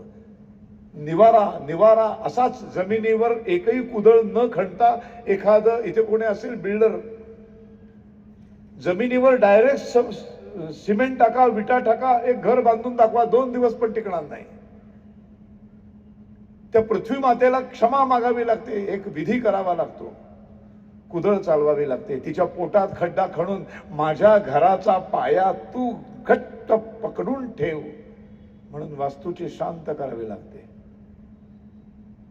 मग ती घट्ट पकडून ठेवते. मग ऊन, वारा, वादळ, पाऊस, भूकंप सगळ्यांपासून ती 50 मजली इमारत, 40 मजली इमारत, 30 मजली इमारत अशी घट्ट धरून ठेवते. ती पृथ्वी घट्ट धरून ठेवताना हे मुसलमानाचं घर आहे का हिंदूचं आहे का ख्रिश्चनांचं आहे बघत नाही. ती त्याच्या पोटातून जे पाणी येतं ते पाणी म्हणजे जीवन. ती पाणी देताना हिंदू नदीवर पाणी पिणार आहे का मुसलमान पाणी पिणार आहे हे ती बघत नाही. ती कापूस देताना हिंदू आहे, मुसलमान आहे, ख्रिश्चन आहे का कोण आहे ती बघत नाही. ती विश्वातल्या प्रत्येक माणसाला, प्रत्येक सजीव प्राण्याला अन्न, वस्त्र, निवारा आणि पाणी म्हणजे जीवन देते. त्या पृथ्वीचं वंदन करणारं, त्या पृथ्वीला माता म्हणणारी भावना निर्माण करणारं वंदे मातरम गीत आहे. मग ते फक्त हिंदूंचं कसं असतं का मुसलमान त्याला विरोध करतात? विरोध केला तर त्यांना त्याच क्षणी हे सांगायला पाहिजे ना की तुमचं पण आहे, तुमचा गैरसमज आहे पूर्णपणे.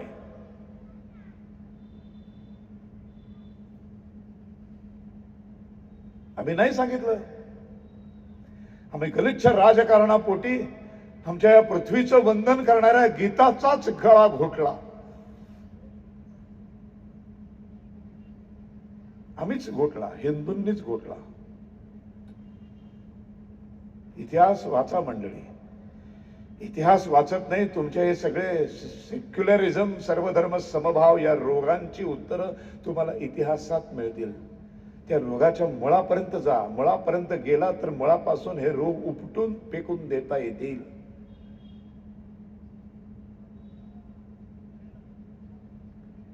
मगाशी सांगत होते त्या गुरुकुलामध्ये कसं शिक्षण दिलं जातं.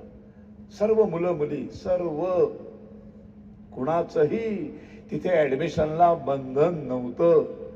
कारण कोण कुठल्या वर्णाचं आहे हेच माहित नव्हतं. वर्णाचं सर्टिफिकेट त्या गुरुकुलामधनं शिक्षण घेऊन बाहेर पडल्यानंतर मिळणार होतं.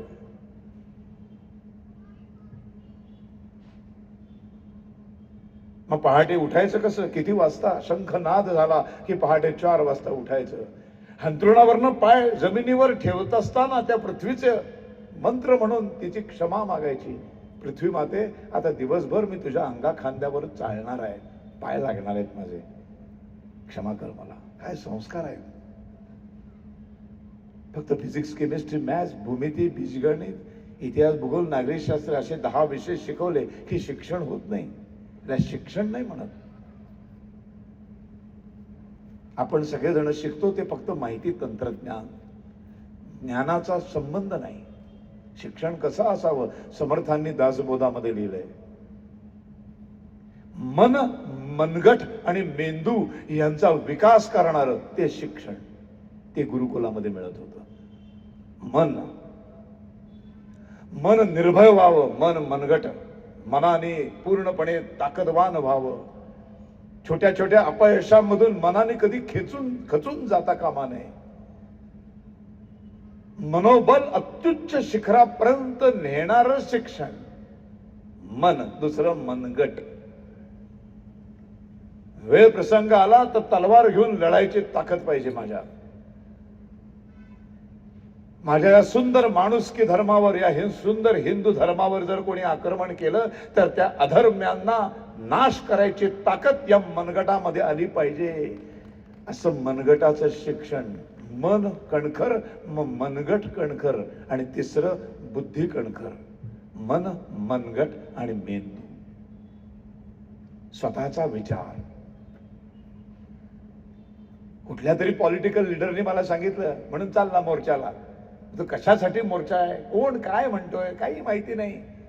दिले 200 रुपये, दिलं एक पावभाजीचं पाकिट, दिली टोपी, एक तो काय तो मफलर ते घातला गळ्यात की सकाळी राष्ट्रवादी, दुपारी शिवसेना, संध्याकाळी भाजप, रात्री MIM. खुल्याची जत्रा. एकालाही माहित नाही काय जातोय, कशासाठी जातोय, कोण काय सांगतोय, कोण काय बोलणार आहे, काहीही माहिती नाही. कारण बुद्धी आमची विकसितच झाली नाही. छोट्या छोट्या परीक्षेमध्ये नापास झाले लगेच आत्महत्या. अरे कसली आत्महत्या, एन्झायटी, काय डिप्रेशन, कुठनं आले शब्द, कसलं अपयश, काय ह्याच्यातलं काहीतरी शिकवलं का तुम्हाला पहिलीपासून 15वी पर्यंत? कुठला भारताचा इतिहास शिकवला? रशियन राज्यक्रांती, फ्रेंच राज्यक्रांती, दुसऱ्या महायुद्धाची कारण, आम्हाला काय करायचंय ते एकाला तरी माहित होतं संभाजी महाराजांना कसं मारलं? हा छावा नावाचा सिनेमा यावा लागला. एकाच तरी मनगट, एकाच तरी मस्तक खवळलं सिनेमा बघितल्यानंतर. त्या औरंगजेबाने माझ्या राजाला अशा अनन्वित यातना करून मारले. त्या औरंगजेबाचं एवढं मोठं असं मंदिर, एवढं मोठी ती मस्जिद, एअर कंडिशन त्या आमच्या महाराष्ट्राच्या संभाजीनगर मध्ये उभी आहे. आमचेच नेते जाऊन तिथे फुलं वाहतात आणि तोंडाने जय शिवराय म्हणतात. एकालाही लाज वाटत नाही. एकही आपला मोर्चा निघाला नाही. मनगट, मेंदू सगळं दुबळं पांगळं लुळं बनवून टाकलं हिंदूंचं. सदैव अपयशी, सदैव पराभूतांचा इतिहास. भारत कधी जिंकलाच नाही. अरे मग जिंकला नाही तर अजून एवढे हिंदू टिकून कसे आहेत? हुणांनी आक्रमण केलं, हुण विजयी झाले, हिंदू हरले. अरे मग जिंकलेले हुण आज कुठे आहेत? हरलेले हिंदू आजही उभे आहेत, बसलेत. मग शक आले, मग शक जिंकले, मग शक जिंकलेले शक आज कुठे आहेत? मग ग्रीक आले, ग्रीक जिंकले, जिंकलेले ग्रीक आज कुठे आहेत? पण ह्या सगळ्यांबरोबर सतत हरलेला हिंदू समाज मात्र ताठमानेने उभा आहे. मग 5-5 मुसलमान शाया आल्या. तर औरंगजेबाच्या पुढच्या पिढ्या आज कुठे आहेत? शाहिस्तेखानाची पुढची पिढी आज कुठे आहे? अफजल खानाची पुढची पिढी आज कुठे आहे? पण त्यांना हरवलेले महाराणा प्रतापची पुढची पिढी आज आहे. छत्रपती शिवाजी महाराजांची पुढची पिढी आज उभी आहे. छत्रपती संभाजी महाराजांची पुढची पिढी, शाहू महाराजांची पुढची पिढी उभ्या आहेत. बाजीराव पेशव्याची पुढची पिढी आजही ताठ मानेने उभी आहे. 500 वर्ष या देशावर राज्य केलं. कुठलं राज्य केलं? कोणी राज्य केलं?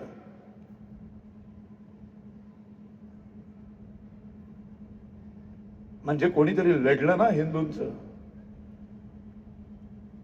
कोणीतरी तग धरून ठेवलं ना, कोणीतरी टिकवला ना हिंदू धर्म, कोणीतरी टिकवलं ना ही हिंदू संस्कृती. 635 मध्ये पहिलं आक्रमण, 2026 पर्यंत आजही या देशात 80% हिंदू आहेत. कोणीतरी लढलाय ना, कोणीतरी जिंकलाय ना, कोणीतरी 200-300 वर्ष परकीय आक्रमणात थोपून धरलंय ना. या देशामध्ये धडा शिकवतात, जगत जेता सिकंदर. आपण सर्वांनी शिकले तो धडा. मलाही होता, जगत जेता सिकंदर. जो सिकंदर माझ्या देशाची सीमा ओलांडून, सिंधू नदी ओलांडून पुढे येऊच शकला नाही, तिथंच त्यानं आमच्या पौरस राजांनी हरवलं. शेवटी गुडघ्यावर टेकून जीवन दान मागितलं. हिंदू आहोत आपण, शरण आलेला जीवनदान देतो. आमच्या पौरस राजाने जीवनदान दिलं. त्याला जीवनदान घेऊन तो परत निघून गेला. तिथंच मेला वाटेत. ज्या देशात तो पाऊलच ठेवू शकला नाही, त्या भारताच्या पाठ्यपुस्तकांमध्ये जगत जेता सिकंदर धडा शिकवतात. पण अजेय योद्धा 20 वर्षात 41 लढाया, एकही न हरलेल्या बाजीरावचा धडा नसतो. छत्रपती संभाजी महाराजांचा धडा नसतो.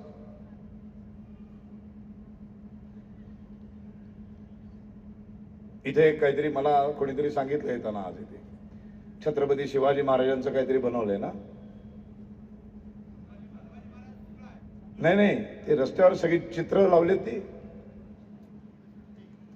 काहीतरी बनवले ना, येताना कुठेतरी दिसतं ते शिवकालीन सगळे अशी बनवले बघा रस्त्यावर.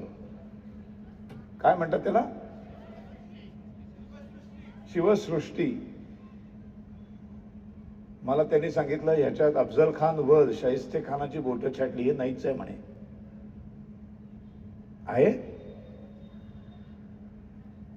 आहे नाहीये नाहीये. का नाहीये? ज्यांनी कोणी बनवलं शिवसृष्टी, का त्यांना लाज वाटली अफजल खानाचा वधाचं छायाचित्र लावायची? काय इतिहास नाहीये तो? काय लपवता आमच्या पुढच्या पिढ्यांपासून?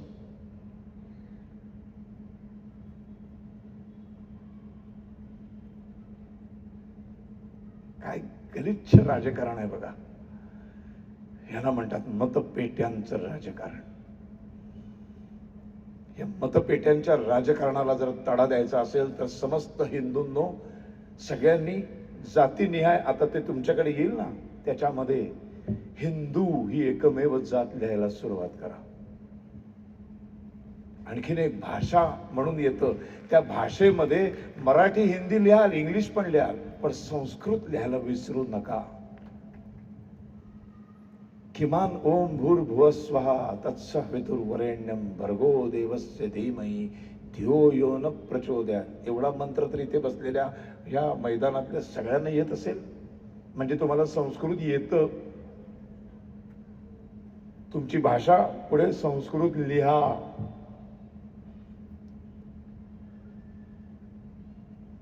आवर्जून लिहा. हिंदूंची संमेलनं ही ह्यासाठी भरवावीची आज गरज निर्माण झाली. 1.5 तासात हिंदूंचा इतिहास सांगून नाही होणार. सलग 10 दिवस रोज 1.5 तास इथे व्याख्यान माला ठेवावी लागेल.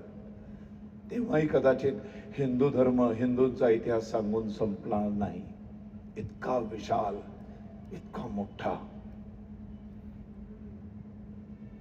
इतकी प्रदीर्घ, इतकी जुनी, सर्वात प्राचीन, सनातन, ज्याची सुरुवात नाही म्हणून ज्याचा शेवट नाही, ज्याला आदी नाही म्हणून ज्याचा अंत नाही, अशी ही सनातन हिंदू संस्कृती संपूर्ण विश्वातल्या सर्व माणसांना, पशूंना, पक्ष्यांना आपलंसं करून घेणारी.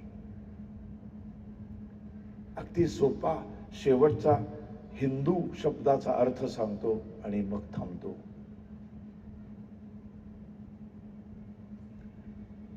शब्द काय? हिंदू. त्याची फोड करा. हीन दू. हीन म्हणजे जे जे घाणेरडं आहे, जे जे चुकीचं आहे, काय म्हणतो आपण, हीन दर्जाची वागणूक मिळाली.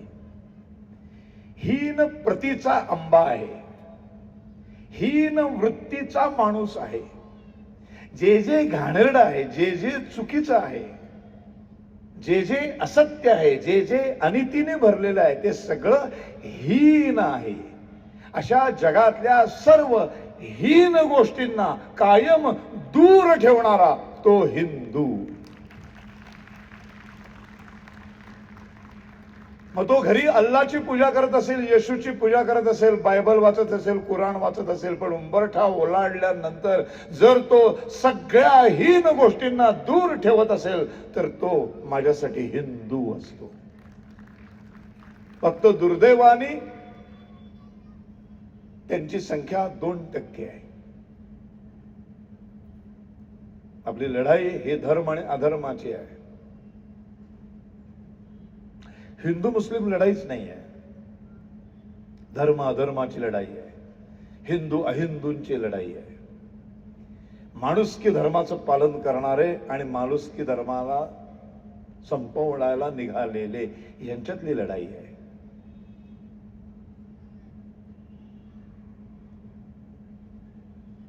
हिंदूंनो जागे व्हा. एक आता शेवटचं जगातलं एक उदाहरण देतो. आज लढाया बदलल्या. आता छत्रपतींच्या काळातली घोड्यावर बसून तलवारीला तलवार भिडायची लढाई राहिली नाही. लोकशाही राष्ट्र आहे. लोकशाही आली की निवडणुका अपरिहार्य आहेत. निवडणुका आल्या की बहुसंख्येला फार फार फार महत्व आहे. 5 जण उभे असतात, त्यातले 3 निवडून येतात, ते सत्तेवर बसतात. 5मध्ये 3 आकडा फार महत्वाचा आहे. कारण 2 झाले की 1 जो असतो तो जिकडे जाईल तो सत्तेवर येतो. बहुसंख्येला महत्व आहे. आणि या बहुसंख्येच्या गलिच्छ राजकारणापोटी या मतपेट्यांचं राजकारण सुरू होतं.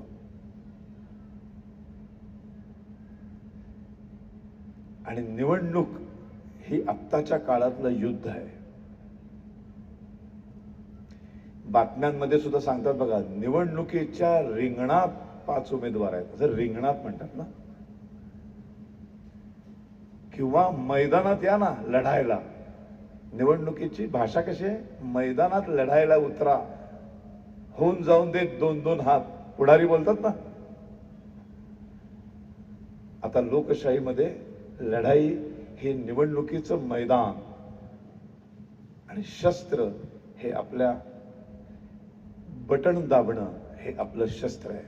आता चाकू, सुरे, बंदुका यांची गरज नाही. हात आणि हाताचं एक बोट आणि तिथे गेल्यानंतर एक बटन दाबणं.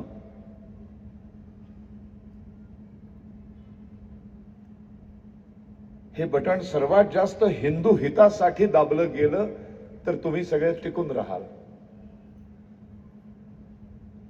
आणि माणुसकी धर्म संपवण्यासाठी, हिंदू धर्म संपवण्यासाठी जर ते बटन दाबलं गेलं तर हिंदू समाज संपेल. असंख्य लोक हिंदू समाज संपावा, हिंदू धर्म संपावा, माणुसकी धर्म संपावा यासाठी 100% रस्त्यावर 7 वाजता उतरतात आणि बटन दाबतात. म्हणून ते अल्पसंख्य असून सुद्धा 100% मतदान केल्यामुळं टक्केवारीमध्ये ते पुढे जातात. आम्ही 80% असून सुद्धा आमच्यातले 40% मतदानालाच येत नाही. उरलेले 40% असतात, त्यांना कसं तरी जबरदस्ती करून धरपकड करून गाड्या आणून ते संध्याकाळपर्यंत तिकडे न्यावं लागतं. तिथे नेल्यावर पण काही जणांच्या डोक्यामध्ये निधर्मवादाचा रोग असतो, काहींना सेक्युलरिझमचा रोग असतो, काहींना सर्वधर्म समभावाचा रोग असतो. ते हिंदू हिताच्या विरुद्ध बटन दाबतात. हिंदू हितासाठी बटन दाबणारी माणसं निवडणुकीच्या रिंगणात फार कमी येतात. आणि म्हणून हिंदू सदैव संघटित होत नाही, हिंदू सत्तेत येत नाही. लोकशाहीमध्ये सत्तेत येणं हे पहिलं काम आहे. सत्तेत आल्याशिवाय तुम्ही कुठलाच हिंदू हिताचा कायदा करू शकत नाही. तेव्हा 2026 आणि या कलियुगामध्ये, आत्ताच्या या शतकामध्ये आपल्या सगळ्यांच्या लढाईचं कारण आहे, मैदान आहे निवडणूक.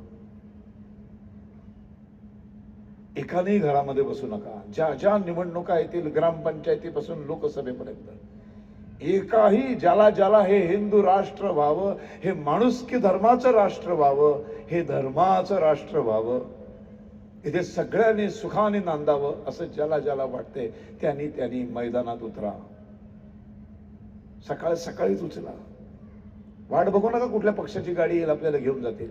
वाट बघू नका कोणी ताटं वाट्या देतील, कोणी काय दागिने देतील, कोणी काय चादरी देतील, कोणी काहीतरी देईल, कोणीतरी 200-500 रुपये देतील. वाट बघू नका. या हिंदुस्थानातून हिंदूंना हाकलून दिलं तर जगामध्ये तुम्हाला आपला म्हणावा असा एकही देश नाही हक्काचा. मुसलमानांना 55 राष्ट्र आहेत, ख्रिश्चनांना 100 राष्ट्र आहेत. हिंदूंना एकही स्वतःचं हक्काचं या पृथ्वी तलावर भारताव्यतिरिक्त राष्ट्र नाही. तेव्हा मतदानाला काहीही करून जा. कोणी तुम्हाला घाई गडबड करत नाही. तुमचा नंबर आला की तिथे शांतपणे उभे राहा. जी सगळी नावं दिसतात 10, 12, 20 बाहेर काय असतील ती, त्या सगळ्यांचा शांतपणे विचार करा आणि सर्वात जास्त हिंदू हिताचं कोण काम करणारा आहे, हिंदूंच्या रक्षणासाठी कोण उभा राहणार आहे, हिंदूंच्या हितासाठी भांडण तंटे करायला आपल्या बाजूने कोण उभा राहणार आहे, कमीत कमी हिंदूंचं कोण नुकसान करणार आहे, त्याचा विचार करा. आणि एक मंत्र डोक्यात आणा, जो हिंदू हित की बात करेगा वही देश पर राज करेगा. आणि मग ते बटन दाबा. आता तुम्हाला एक गोष्ट सांगतो. दुसऱ्या महायुद्धामध्ये अमेरिकेने जपानवरती अणुबॉम्ब टाकले, हिरोशिमा नागासाकी संपवून टाकलं.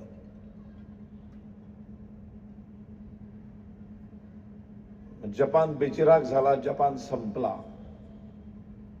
कैक वर्ष लागली असती जपानला पुन्हा उभं राहण्यासाठी.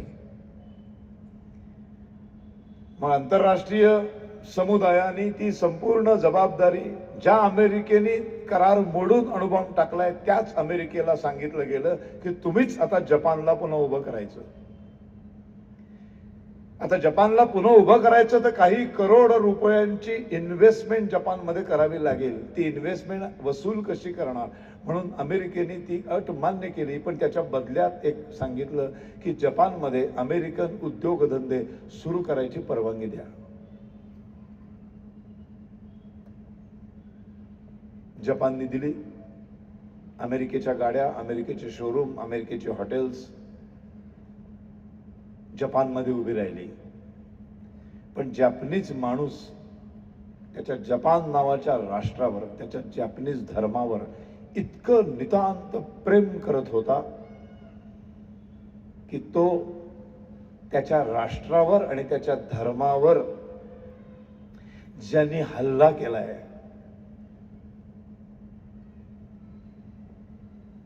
ती जखम तो विसरायलाच तयार नव्हता. त्यांनी सरकारचं ही जी अमेरिकेला परवानगी देण्याची जी त्यांची नाईलाज आहे तो त्यांनी लक्षात घेतला. आणि जॅपनीज माणसाने ठरवलं, सामान्यात सामान्य दुबळ्यातली दुबळी जॅपनीज माणसं, त्यांनी मनोमन निश्चय केला. कुठलाही मोर्चा नाही, कुठलंही आंदोलन नाही, तेव्हा मोबाईल पण नव्हते, कुठले व्हॉट्सअप ग्रुप्स नाहीत, पण प्रत्येकाने एक डोक्यात सणक होती की माझ्या देशाचं, माझ्या राष्ट्राचं आणि माझ्या धर्माचं ज्यांनी नुकसान केलंय त्याला मी धडा शिकवणार.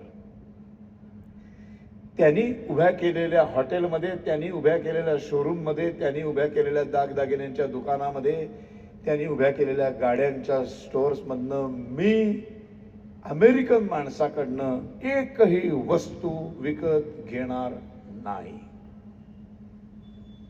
दृढ निश्चय जॅपनीज लोकांनी केला.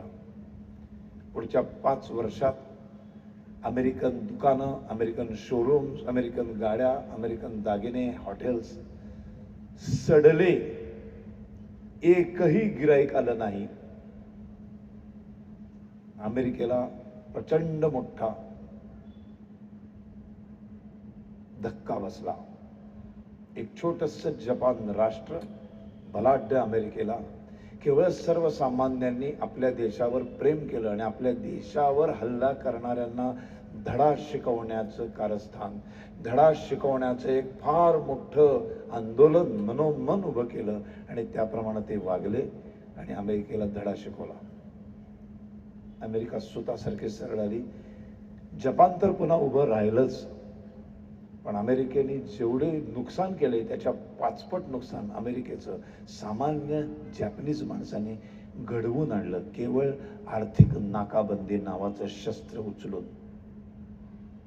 आज हिंदू धर्मावरती जे आक्रमण करतायत विविध जिहादच्या मार्गाने, त्या जिहाद्यांना असाच धडा हिंदूंनी शिकवण्याची गरज आहे. मी वस्तू घेईन ती हिंदू माणसाकडून, माझ्या घरात माणूस येईल तो हिंदू कारागीर, माझे पैसे जातील ते हिंदू व्यावसायिकाकडं, हिंदू उद्योगपतींकडं. एवढा मनोमन निश्चय करा. बघा सगळे स्वतःसारखे सरळ येतात, शेवटी सगळे आपलेच आहेत. त्यांनाही ह्या देश सोडून दुसरं कोणी कुत्र पण विचारत नाही. त्यांना इथेच राहायचंय, त्यांच्याकडे दुसरा पर्याय नाही. हा देश हिंदूंचा आहे हे एकदा त्यांना मान्य करायला आपण भाग पाडूया. ते भाग पाडलं की त्यांनीही इथे सुखाने जगावं. ते इथे सुखाने आज जगतायत याचं कारण हिंदू बहुसंख्य आहेत. ज्या दिवशी इथले बहुसंख्य हिंदू अल्पसंख्य होतील त्या दिवशी या देशाचा पाकिस्तान होईल, त्या दिवशी या देशाचा अफगाणिस्तान होईल, त्या दिवशी या देशाचा बांगलादेश होईल. डोळ्यासमोरची उदाहरणं आहेत.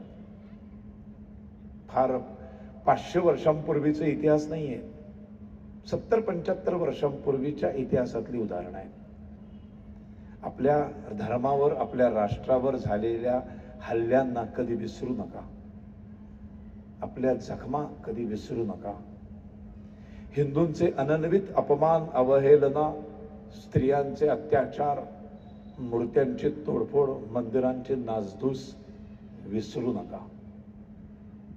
लक्षात ठेवा. शत्रू ओळखायला शिका आणि हिंदूंचा इतिहास वाचून स्वबोध करायला शिका. हेच हिंदू संमेलनांचं मुख्य उद्दिष्ट आहे. आज इतक्या संख्येने आपण सगळे इतका वेळ शांतपणे ऐकता आहात. आपल्या सगळ्यांचा मी खूप आभारी आहे. आयोजकांचा आभारी आहे आणि समस्त पोलीस दलाचा मी आभारी आहे की बिचारे इतक्या वेळ उभे आहेत. तुम्हाला बसायचं नाही असा नियम आहे का माहित नाही मला, का ऑफिसरच्या बाजूला बसता येत नाही. बिचारे आपल्यासाठी ते उभे आहेत 2-2.5 तास.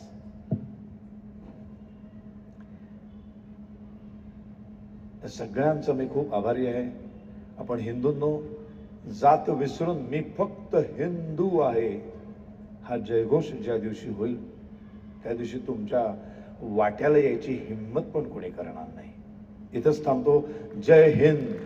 छत्रपती शिवाजी महाराज की, धर्मवीर छत्रपती संभाजी महाराज की.